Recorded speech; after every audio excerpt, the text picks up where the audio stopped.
today I'm going to be taking a look at the 0.22 Armored Warfare patch that just rolled out not too long ago. And now that I'm back from Poland, I can finally do that. Okay, so starting off, we are going to talk quickly about the commander system has changed. And you also get this fancy smancy new, I guess this would be like a bar graph showing you all the different progressions of all the different commanders. You can see that I use about I don't know, maybe five, maybe half of them. And instead of capping out at level 5 now, they can go seemingly up to like all the way up to this level of kernel. And it takes a long time to get there, so it's kind of nice that there is a progression because it kind of seemed like the commanders topped out and they just never could do anything after a little while before. But now it's changed, and I think this part is really cool to see. I like this that they can expand out, and there's lots of different things they can do. What I'm less thrilled about is this grid-based thing here with these dead zones. I don't particularly like how this is laid out. I would have maybe preferred like some kind of tree system branching from here or here or here. It's just a little bit hard to make out.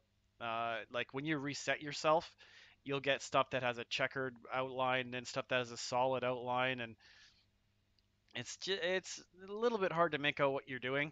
And I don't know. I think the icons are probably fine, but not a huge fan of the look and feel of the flow of the commander system. I think this could be a little bit better, but I don't get the feeling that they're going to be changing something they just put right in. So um, I think it's better than what it was because the expandability. I think this is the weak spot of how it was designed here, but I'm just glad that you can actually make your guys a little bit better now in the with the new commander system. So next we will take a look at Steam. I'm not going to actually load up the Steam client or anything, but you can actually download this game in Steam now, and you can head over there and type it in the search box, and it'll pop up. So the game is officially available on there, and the concurrent player base is actually pretty decent for what it is, and it's cool to see that on Steam. Hopefully, it'll expand the availability to people that didn't want to download the regular client for whatever reason. Hopefully, they can talk to the owners of Valve, I suppose, and try and get some sort of featuring on the main page. Because what I understand, they didn't get any featuring. I don't know if that's because this game isn't new enough for them, or they didn't manage to work anything out, but I think it would be a good idea for them to try and secure something like that. I think it'd be good for the exposure in the game to maybe bump up the audience numbers. So the next thing we'll take a look at are some of the vehicles. We'll hop into the dealer window here and bounce on down to the Chinese town. And I think I have a bunch of these. Yeah, this is the Type 96. I think they made a bunch of changes to which vehicles were what. Some of these had a different name before. I think they moved some of these around. So you've actually got a different branch of Chinese main battle tanks. You got Type 90-2 and then the 9910, and you've got the 96A and then Type 96. These two vehicles I know I've seen them before. They were in the Russian tank biathlon. I think they had a 96B involved in that. So I guess it's cool. I don't know how much these are different from each other. I won't be jumping into the main differences between these vehicles in this quick look, but we've got a branch here from the tier 5. So there's the regular ones, the tier 6 and tier 7. Then there's the tier 6 and tier 7 here.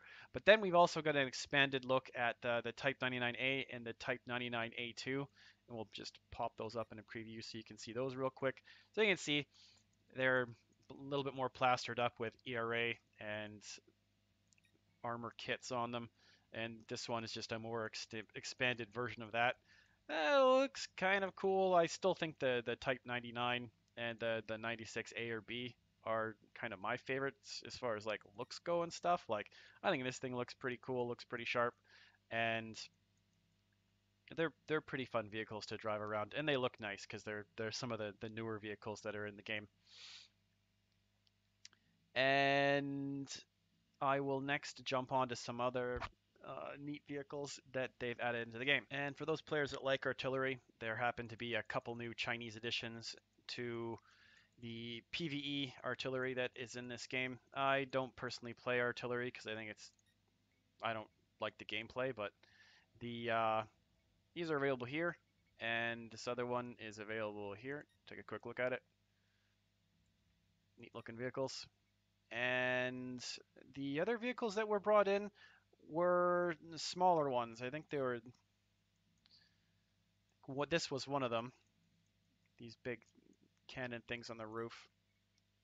They were Czechoslovakian and Polish vehicles. So I'll go dig those up and show those to you as well. This guy here is the OT-64 Cobra. Very long vehicle. I imagine this thing's going to be really interesting to drive since they've kind of overhauled the driving mechanics for the wheeled vehicles. And I drove my Jalo in a game before, and it seemed like it's improved a bit. I'd have to play a little bit more with the wheeled vehicles to make a final determination, but it seemed like it was pretty good. There was a lot of kickback from the gun. It was like popping my reticle up in the air, but it was pretty cool. And you can see you can see the detail on this model is pretty good. And that's going to be about it for the vehicles that they added for this patch. It was mostly MBTs, these couple of vehicles, and a bunch of Chinese stuff that I probably will get into later at in a different video. And I guess the next thing we can cover, we'll just pop back to the garage here, is they've done some graphical overhauls to I think the way the mapping system and the shaders and stuff were running in the game and in the garage. So the graphical fidelity of the vehicles is a little bit better than it used to be. I don't think they're doing any physically based lighting yet. It looks rendering wise, it looks similar to how it was before, and I think a lot of the changes were maybe for terrible computers and lower end settings and stuff to make things run better. The frame rate in the game's been fine. I haven't had any technical problems with anything other than sometimes dropping to desktop, but I can just alt tab back in, and I don't know if that's my computer or the game. It's maybe my computer. But overall, there's been some mild reworking of the graphics, but nothing dramatically major, nothing like physically based lighting, which was kind of what I was hoping for. But the last thing we'll cover is the Chinese map because I actually have footage of that. And they added a new global ops map called Waterway, which I don't have footage of because I don't really play global ops that much. Um, the And the other last thing I'll take a look at really quick is the T-72A, which is this blue guy right here. It's a new Tier 5 premium main battle tank, Soviet tank, and it is very similar to my other T-72A, except it happens to be bright blue, and the guys in the tank are extremely good. So that part's a nice thing about the tank, and it's got a funky paint scheme. So you'll get better credit and reputation stuff out of this vehicle. And from what I can tell, it handles almost identically to this vehicle. I don't imagine that there's any difference between them. And looking back and forth, the only differences in the numbers are because the crew members are better, and that's pretty much it. So Well, yes, well, there's one other thing I wanted to cover. They changed a bunch of the mechanics for shooting, and maybe mechanics that I'm not very happy that they changed because I remember when I first started playing this game, and the main battle tanks couldn't shoot in the move for crap, and they were really terrible to drive and move around. And I'm really hoping that like I've played a few games with this new patch, and I didn't notice a huge problem with it, but they made the main battle tanks suffer from accuracy and I don't think they adjusted the aim time really, but I think they made the reticle bloom a lot more when the tank is moving or the turret's turning, and even worse when the hull is moving and traversing itself. So they've made some changes there to make these things worse while moving and shooting and stuff, which I don't particularly love. I mean, these things are already slow and blind as it is. They don't need to make them any worse, I don't think, but they went ahead and did it anyway. And Conversely, they took the light tanks and made them so they could shoot really well in the move, and they didn't suffer from a lot of the turret and hull movement things. So they're kind of like the shooting on the move brawler tanks, I suppose now, because they can. A lot of them have pretty good armor, like the Stingray and some of the other ones out there that seemingly bounce rounds, like the RDF and stuff. They are able to shoot in the move pretty good. Tank destroyers now can't shoot in the move hardly at all. They have huge blooming reticles and are a lot less accurate on when trying to shoot in the move. So they're really a lot more like snipers, like they're kind of should have designed to be in the first place. But that's some of the bigger changes that have been made to the three of the classes in the game, from what I was able to read. So I don't. It didn't wreck my gameplay when I was playing with these vehicles. I maybe didn't. I didn't really find the access through was that bad. I tend to stop and aim a lot of my shots anyway. I guess it's just going to take a little bit longer to do so now that they've changed those mechanics. But we'll jump into the little bit of the Chinese map and some gameplay with this T72AV, so you can kind of see. Okay, so I lied. I don't actually have any footage of the Chinese map. I thought I had hit record and it didn't, and Shadowplay failed me on that. So you'll have to take a look at the Armored Warfare video that is on the website, and you can type into the YouTube to see a little bit of footage of that. But I've showed a in the last video I did on Armored Warfare, I showed what that map looked like. And I've been able to play on it, I think, once or twice. And unfortunately, when I did play on it, it was like in the dark version, and it was so dark it was hard to really appreciate and see anything. And it's one of the problems with the dark maps that they have in this game. I don't like them. I think the daytime maps are the funnest to play because you can see everything really well. You can see what you're shooting at. You see the bad guys, but that's just my personal opinion.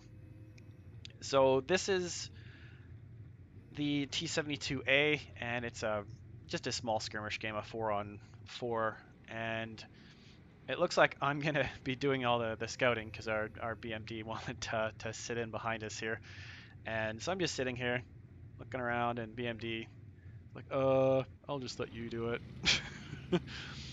So I noticed that one of their guys in their team is over on the other side, so I start moving up, and mobility of the tank's pretty good. The gun depression's awful, obviously, but it does okay damage. It's got crap side armor, and I did read in the notes that they had messed around with the hull traverse speed on the T72s, and I don't know if it's any better or worse. It doesn't feel that much different to me. If anything, they probably made them worse, but you never know. So I got spotted there by some guys on the right. They were down on the hill, and panning around to the left, don't see too much up there, so I'm going to keep moving up and moving forward. Obviously doing the job of the scout vehicles on the team that don't want to do scouting. And I managed to spot this guy, so I'm going to aim at his back wheel and do a little bit of damage to his fuel tank. So the accuracy of the vehicle is still pretty good. I mean, there's not too much blooming going on. Managed to put a shot into him there, back up. He's going to shoot the rock, and poking around a little bit more. Don't see too much going on, and so I decided to get down there and just fight it out with these guys. We already taken out one of their bigger vehicles, and I figured I might as well just go in there and try and do some damage here. So coming up over the top of the ridge, again, no gun depression at all, and managed to put a shot into him and track him, and he's pretty much screwed now. He's got no hit points, and his friend didn't really want to get aggressive enough to drive around the side of me. I ended up bouncing that shot as well, take him out, and I'm just going to use the wreck of his friend to kind of give myself some cover. Again, bounce another shot from him, and put a shot into him, and climb this little bit of a hill, and one more shot, and then I'm going to do a ram. Didn't do too much damage on the ram, so I'm just going to drive him into the wall, pin him there because there's nothing he can really do. I weigh a lot more than he does, and then I'm going to drive around and put one more shot into the back of this guy, ram him, and take him out, and that will be it for the T-72A.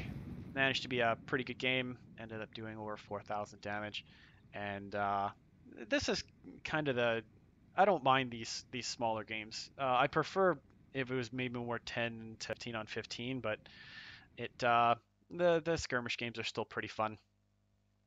But overall, 0.22 has been a pretty decent patch. I've had some fun games overall. The game isn't dramatically different than what it was before, but I feel like things are, the game's going in the right direction. I don't disagree with a lot of stuff they're doing. They haven't mangled the main battle tanks to the point where they're unplayable or anything. But yeah, it's been a pretty good patch, and I'm still going to support the game and keep out pumping videos for it. So, I just want to thank everyone for watching. Like, comment, subscribe, and if you want to support the channel, links are in the description for Patreon and PayPal. Thanks everyone for watching, and I will see you guys in the next video. Peace.